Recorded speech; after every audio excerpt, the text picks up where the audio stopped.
alaykum hurmatli kuzatuvchilar. Mana bizda bugun Gentra baloni.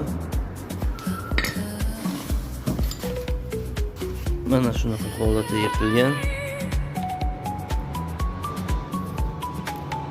Xudo xolasa chiroyli qilib berishga harakat qilamiz.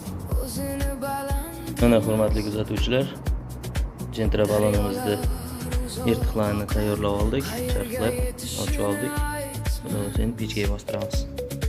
Mana hurmatli kuzatuvchilar, Gentra balonimiz tayyor bo'ldi. Mana shunaqa holatda chiroyli bo'lib chiqqan. Tashqaridan kelgan yamog'i, bunisi ichkaridan kelgan yamog'i. Xudo xolasa endi davleniyni tekshirib ko'ramiz. Mana hurmatli kuzatuvchilar, balonimizni damlab qo'ydik. 2 davleniya urildi. Yamog'imiz mana shunday chiroyli bo'lib chiqdi. Shishka beshkasi yo'q.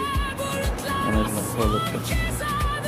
Kimda shunaqa xizmat bo'lsa, bemalol murojaat qilishinglar mumkin.